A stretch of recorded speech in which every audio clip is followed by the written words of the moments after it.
Hello there, Seb here from Motorhome Dealer Group, and welcome to this video guide on the control panel that you see here in front of me, commonly used in Elddis motorhomes. Today we're going to go through the control panel, what the different switches and things do, how to interpret the information that it gives us, and then hopefully by the end of the video you'll feel confident using this control panel to operate your leisure vehicle.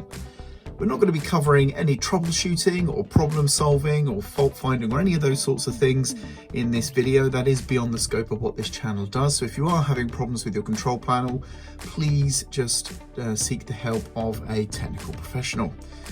This is essentially just a quick start guide to get you up and running using this control panel with your vehicle. So with all that said, let's get started. So by default, this is how the panel will look when everything is switched off.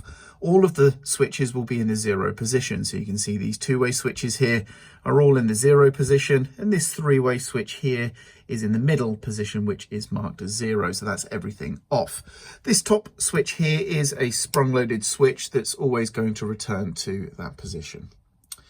So what do we do to turn the panel and therefore the motorhome or leisure vehicle on? Well, what we're going to need to do is to operate this switch here first, this 3-position switch. This is our battery selector, and this allows us to choose whether or not we're going to select the vehicle battery, so the engine starter battery, or the auxiliary, which will be the leisure battery. So up is going to be the leisure battery right there. Now, nothing will happen until we then turn on the master switch, which is this one here. This is the master on or off switch. If I flick that, we will then get power. Now, in this particular vehicle, an entranceway light has illuminated next to me. That is because it is not wired via the master light switch, which is required to run the remainder of the lights. This one will always power on as soon as we are given power, just so that we have at least some light source from us, so that we can obviously see our way around the vehicle when powering up, if it's dark, for example. Now, if I was to turn the battery selector off with the master switch into the on position, you can see, of course, everything turns off. We no longer have a battery selected. If I select the vehicle now, you can see that the vehicle battery is selected and everything essentially appears the same, but what we're doing is we're running from the vehicle battery now. Now, it's worth noting that this is something that you shouldn't really do. Now, the purpose of this multi-selection switch is so that we can check the voltage of the selected battery. So as you can see here on this, I'm going to have to zoom in because I can't really get the camera that much closer. As you can see on this display, we have a white gauge, which is the voltage, and then we have a blue gauge, which is for the water tanks, which we'll come on to shortly. So here you can see that we are indicating somewhere just below the mid-12s for the voltage here on our selected battery, which is the vehicle battery. So we can use this to check the vehicle battery, but whenever you are actually operating your motorhome or leisure vehicle, please select the leisure battery, which is going to be the aux. As you can see, we now have a much stronger voltage displaying, about 14.5 on the leisure battery. And that is because this vehicle is plugged into mains electric or mains hookup, and the battery charger in the vehicle is recharging the leisure battery. And as you can see, it does not charge the vehicle battery. That stayed at a standard sort of resting voltage for a 12-volt battery. So as you can see, only the leisure battery is being recharged by the mains hookup here. So it is worth noting this switch does not choose which battery gets charged. It only selects which battery is connected to the motorhome. Only the leisure battery in this particular vehicle can charge via the battery charger. So the only reason to ever select vehicle battery with this switch is to just quickly check the voltage so you can tell if the battery's flat or not, or will need recharging using a separate charging source. Otherwise, in 99% of all operations, you're going to be running the auxiliary or the leisure battery here, so please put it into the 1 position and power your leisure vehicle via the leisure battery. That's what it's designed to do. So as you can see, leisure battery on, master switch on, that gives us then our battery voltage.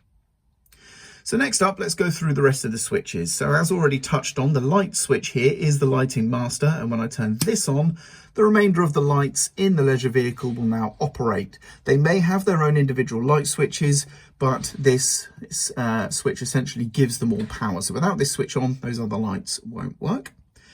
We then, I'll skip this one for now, that's the water pump, I'll come back onto that in a moment. We then have awnings, and this is going to be an external outside awning light or light source where fitted. And then we have the water button. So this here is a sprung-loaded button. When I hold it down, it's going to show us the water tank level. So as you can see, if I zoom in once more, you can see the water tank level is 0 at the moment. So with the switch sprung back into its resting position, you can see it shows the battery voltage. Hold the switch down, it shows us our water tank level, which is the blue part of the gauge at the bottom. This vehicle is drained down, so there is nothing. It's on E for empty, as you can see there. And then when the switch returns back, it goes back to the voltage. So that's how we check our fresh water tank level.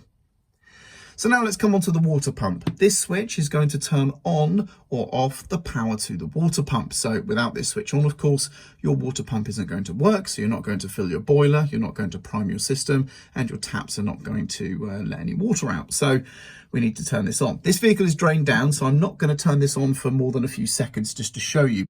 But whenever the pump runs, you'll see the little LED next to pump run here will illuminate like that. Okay, so I'll zoom in just so you can see that a bit clearer. Turn the pump on, it's going to run immediately in this particular vehicle. The LED comes on.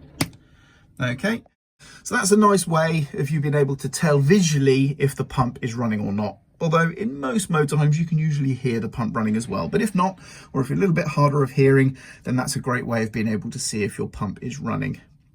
Next up, there is a little LED that will appear above the pump run. It's labelled as waste full. So there is no waste water tank gauge or grey water tank gauge. So the only way to know if you need to empty your waste is going to be if this LED comes on. And it's usually at about 2/3 to 3/4 full, that light will come on. So you've got a bit of a buffer there before the tank starts overflowing. But as soon as you see that on, then you know it's time to drain the waste or grey water tank down.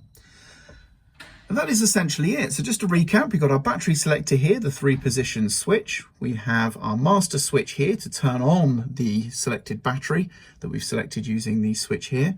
On this 3-position switch, always run from the leisure battery. That is also the battery that is going to be charged by the mains charger in an Elddis motorhome that these panels are commonly used in. And the vehicle battery position here is used just to quickly check the voltage of your vehicle battery. We have a sprung-loaded switch here, which allows us to choose what this display here is showing. By default, it shows us our selected battery voltage. With the switch held down, it's going to show us our fresh water tank level. Our lights master switch is here. Our pump master switch is here. And when the pump is running, we'll get a little LED next to pump run here.